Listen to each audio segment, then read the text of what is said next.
L'agence Fitch a donc fait perdre à la France son double A. Bonjour Nicolas. Bonjour David. Nicolas Gautzmann, chef économiste de la financière de la Cité. Déjà dans le fond, on peut dire que l'agence de notation Fitch, elle avait raison de sanctionner la France, non? En fait, elle arrive d'ailleurs un petit peu après la bataille, il faut dire ce qu'il y a. C'est un peu le rôle des agences de notation, mais c'est plutôt ce qu'on voit dans les dernières années. C'est-à-dire qu'on a effectivement ce décalage des taux d'intérêt français, notamment par rapport à l'Allemagne, qui s'est notamment mise en place après la dissolution l'année dernière. Je pense qu'il n'y avait pas que cela. Et en fait, au fur et à mesure des mois, oui, on voit avec le blocage politique on a des agences de notation qui aujourd'hui vont commencer sans doute effectivement à donner la note qui correspond au spread qu'on a aujourd'hui avec l'Allemagne, et encore même un peu moins que cela, parce que les taux espagnols, par exemple, aujourd'hui, sont inférieurs aux taux français, alors que la note. Mais tous les taux quasiment en zone euro, à 10 ans, sont inférieurs voilà, ou même l'Italie, qui a pourtant une note qui est 4 ans inférieure à la nôtre et qui se finance moins cher. Qui se finance moins cher ou au même prix que la France aujourd'hui. Donc oui, c'est simplement une validation d'une situation qui était déjà dans le marché. Donc oui, voilà. Donc le marché avait déjà, on va dire, dégradé la France. Oui. La sanction, elle est symbolique et en même temps, elle n'est pas non plus, même si elle est symbolique, elle n'est pas anecdotique. C'est-à-dire que ça confirme quand même qu'il y a un déclin français en matière de gestion, de saine gestion des comptes publics, j'ai envie de dire. Non, non. Non. Moi, j'ai un petit... les comptes de la France sont bien gérés. Non, c'est pas du tout le cas, c'est pas ce que je veux dire. Ce que je veux dire, c'est qu'on a une cause, je dirais pas externe, mais qui est, à mon avis, peut-être la plus importante, enfin qui d'ailleurs est selon moi la plus importante, qui est le manque de croissance qu'on peut avoir en France, et notamment de croissance nominale. Alors quand je parle de croissance nominale, c'est la croissance à laquelle j'ajoute l'inflation, en fait, qui est la valeur brute de la croissance. 1 plus 1, ça fait 2, quoi. Exactement. Et on n'est même pas à 2%. Si je regarde le secteur privé français, en fait, sur la dernière année, on est en croissance de 1%, et cette situation-là dure depuis très longtemps. Et en fait, depuis 2022, c'est-à-dire depuis la première hausse de taux de la part de la BCE, c'est-à-dire qu'on a eu une séquence où les comptes publics allaient beaucoup mieux, c'est-à-dire que on a eu la période Covid, ensuite en 2022 on est descendu à 3,6, on était vraiment sur quelque chose qui était déclinant en termes de déficit et qui revenait à une normalisation. Et à ce moment-là, on a le choc d'inflation, la hausse des taux de la part de la BCE, ce qui va limiter fortement la demande intérieure de l'ensemble de la zone euro. C'est à cause de la hausse des taux de la BCE que la France a vu ses comptes déraper ? Je pense que c'est en partie le cas. Quand vous regardez, enfin même en partie et largement, c'est-à-dire quand vous regardez la croissance des recettes publiques depuis 2022, c'est-à-dire depuis la première hausse de taux, on est quasiment, enfin pas à zéro, mais par exemple sur la TVA, on est quasiment à zéro. Donc il n'y a plus de recettes publiques depuis ce moment-là. Si vous avez une croissance nominale qui est... Pourquoi c'est la faute de la BCE ? Parce qu'elle a augmenté ses taux, et donc plus de taux plus élevés égale moins de consommation, et donc moins de TVA. Moins de recettes, et vous endommagez assez clairement effectivement votre profil de croissance. Et étant donné que la France était le pays depuis 2019 qui avait eu la plus faible hausse d'inflation par rapport aux autres pays de la zone euro. Donc si le déficit public français a dérivé, c'est pas à cause des comptes des dépenses publiques mal contenus, c'est pas à cause... Alors je pense que la situation de base est vraie, effectivement elle est mauvaise, il n'y a pas trop de doute, mais conjoncturellement, quand vous regardez ce qui s'est passé en termes de recettes fiscales depuis 2022, et je pense qu'il y a même eu un débat politique sur cette question-là l'année dernière, sur le fait que Bercy s'étonnait de voir que les recettes fiscales n'étaient pas du tout au rendez-vous. Quand vous regardez le profil de la croissance, ça ne vous étonne pas beaucoup. Vous avez la croissance nominale quasiment la plus faible de l'ensemble de la zone euro aujourd'hui en France. Donc on a vraiment un problème de ce côté-là. Et c'est sans doute... C'est toujours le cas d'ailleurs, ce que je voyais, effectivement, là, autant il y a léger rebond de la croissance en Europe. Qui n'existe pas en fait. Qui n'existe pas. Enfin, qui n'existe pas en France surtout. Non, mais qui n'existe pas. Enfin, en Europe, on a juste l'Espagne qui avance. Et quand je vois Christine Lagarde qui s'était félicitée d'avoir 0,7% de croissance. Ah oui, le 0,7 alors, il n'est pas bon en fait, premier trimestre. Vous enlevez l'Irlande, il vous reste 0,3. Enfin 0,4 pardon aujourd'hui. C'est-à-dire que 45% de la croissance qu'on a en zone euro depuis le début de l'année, c'est l'Irlande. Et pourquoi l'Irlande ? L'Irlande, parce que c'est des exportations de produits pharmaceutiques et des boîtes américaines qui, avant la mise en place de tarifs, ont exporté un maximum. Et donc ça alimente la croissance de l'Irlande. Et donc quasiment la moitié de la croissance qu'on a en zone euro vient de là, aujourd'hui. Et je pense qu'il est quand même un peu difficile de s'en féliciter. Et donc on a ce point-là. Donc alors on pourrait se dire que la baisse des taux qui a été organisée depuis la BCE, enfin par la BCE depuis un an, pourrait corriger un peu les choses. Mais quand vous regardez ce qui est en train de se passer sur la réduction de la taille du bilan, et là vous voyez qu'il y a un énorme problème, je pense ici. Quand vous voyez les taux européens qui continuent d'avoir plutôt une trajectoire ascendante depuis le début de l'année, alors qu'on a une situation inverse aux États-Unis, vous comparez simplement ce qui est en train de se passer des deux côtés de l'Atlantique, et je pense que vous comprenez assez bien ce qui se passe. C'est-à-dire que depuis le mois d'avril, la Fed a réduit la réduction de son bilan. Elle a réduit la réduction. Elle a réduit la réduction, c'est-à-dire qu'elle était à 25 milliards par mois de réduction, et elle est passée à 5 milliards par mois pour ce qui concerne les treasuries, c'est-à-dire les obligations d'État américaines. Donc ce qu'ils font, c'est qu'ils attendent que les titres arrivent à maturité, et ils réinvestissent une grande partie. Et voilà. Et en fait, ce qu'on constate depuis le mois d'avril, c'est qu'il y a 425 milliards de dettes de dette publique américaine qui sont arrivées à échéance depuis le mois d'avril, et 405 milliards ont été réinvestis dans le marché. Oui. Et donc la Fed... Ce qui explique d'ailleurs la baisse des taux longs américains. Bien sûr, on a une espèce de forme de contrôle de la courbe de la part de la Fed, qui est...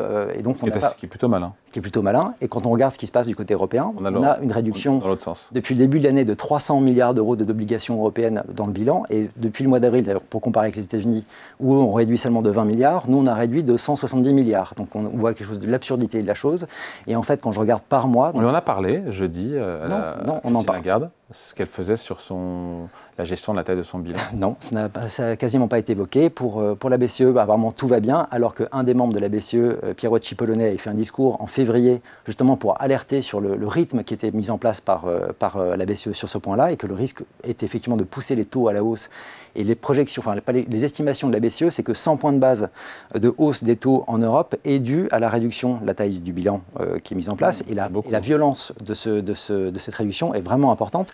Si je compare par rapport au PIB américain, ce qu'on fait nous en Europe, c'est 16 fois plus rapide que ce que font les Américains. Est-ce qu'on s'écarte pas, c'est hyper intéressant Nicolas, mais est-ce qu'on s'écarte pas du sujet? Parce que moi, ce que je vois juste, c'est que cette dégradation de la note française, sur les taux à 10 ans français, ce matin, il ne se passe rien, et le CAC 40 prend 1%. Oui, je pense qu'effectivement, c'était attendu. La seule surprise, c'est que, moi, je m'attendais plutôt à ce que le pays soit mis sous ce qu'on appelle le credit watch, c'est-à-dire une période de surveillance de 3 à 6 mois, où à la fin, on aura une dégradation. Et en fait, ils ont choisi de ne pas le faire, et l'argumentation politique, elle tient la route, c'est qu'en mois de mars, Fitch s'attendait à ce qu'on ait une dissolution. Et là, en fait, ce qu'ils constatent, c'est qu'il y a simplement un blocage dû à la polarisation et la fragmentation politique qu'on a en France. Et en fait, là, ils jettent le stylo en se disant, bon, de toute façon, il ne va rien se passer en France jusqu'en 2027. Il n'y a pas de force politique, il n'y a pas de... Donc les comptes vont continuer à dériver. Les comptes vont continuer à dériver, il n'y a pas de réforme possible. Donc, oui, ça continue à dériver, logiquement. Le taux à 10 ans français devrait poursuivre son ascension. On est toujours... Pas forcément, parce qu'on va avoir l'impact de ce qui va se passer aux États-Unis. Mercredi, on attend une baisse des taux de la part des Américains, donc là, on peut avoir une influence. Par contamination, et peut-être qu'un jour, effectivement, la BCE va se mettre à penser que la réduction de la taille du bilan est peut-être trop agressive. Encore une fois, 16 fois ce qu'il fait aux États-Unis. Ouais. Vous avez un impact sur les taux d'intérêt qui est quand même assez important, qui d'une part alourdit les dépenses publiques par le biais des taux d'intérêt, et en plus vous freine votre croissance et donc vos recettes fiscales, et donc vous avez des deux côtés du déficit, vous avez un gros problème qui est causé aujourd'hui directement par la BCE. Qu'est-ce qui se passe, Nicolas, si le déficit public français, si jamais il ne se passe rien, reste autour de 5% sur 2025, 26, 27? Le 10 ans français, il reste à 3,5? On verra ce que fait la BCE, mais non, il y a peu de chances que ça reste à ce niveau-là. Ensuite, vous pouvez avoir un effet inverse. Ça dépendra de la BCE alors? Alors ça dépend beaucoup de la BCE, je pense, mais ça dépend aussi parce que ça va dépendre de la capacité de la croissance. Si vous avez un déficit 0,8% important, a dit l'INSEE a priori sur 2025 en croissance. 0,8%, on verra le niveau d'inflation. Pour l'instant, le niveau d'inflation, on est à 0,8 aujourd'hui. L'inflation, la croissance en France aujourd'hui, si vous enlevez les stocks, vous n'avez plus rien. C'est-à-dire que les données de l'INSEE depuis un an, c'est plus 0,7, plus 0,8 pour la croissance française. Si vous enlevez les stocks, vous êtes à moins 0,7 en fait depuis un an. En fait, il n'y a rien. Le secteur privé. On a restocké.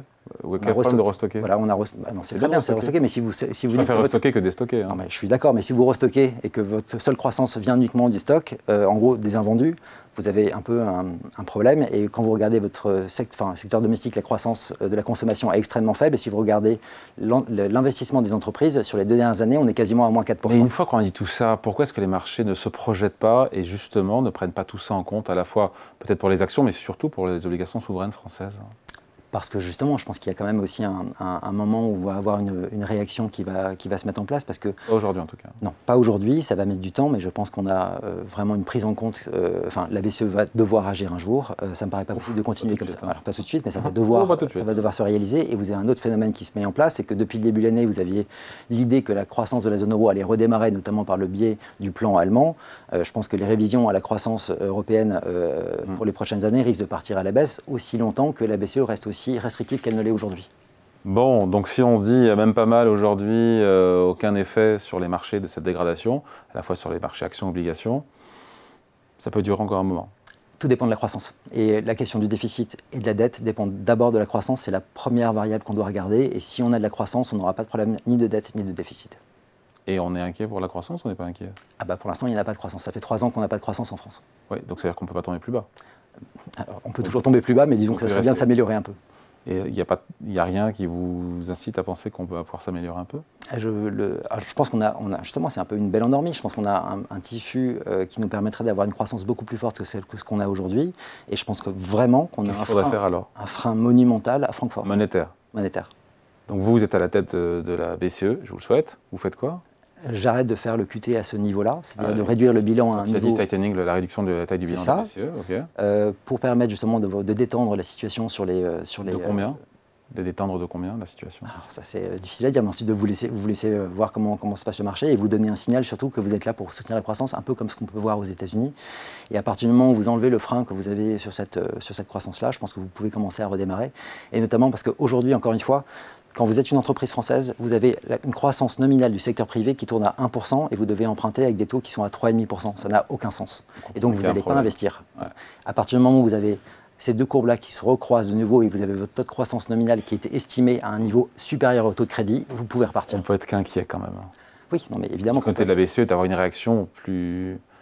à quel moment, d'ailleurs, elle peut changer son braquet d'épaule? On finit là-dessus. La BCE, finalement... Elle peut le faire à tout moment, mais je pense que ça se fera uniquement avec, peut-être pas une recomposition, mais sans doute avec un rapport de force un peu différent. Et on a pu voir la semaine dernière, donc au lendemain de la décision de la BCE, François Villeroy de Galhau qui a indiqué qu'il pourrait y avoir d'autres baisses. Lui aimerait avoir d'autres baisses. Il y a Joachim Nagel de la Bundesbank qui a dit à peu près l'inverse le jour même. Et on voit donc qu'il y a un espèce de conflit interne qui existe au sein de la BCE. Enfin, qui a toujours existé.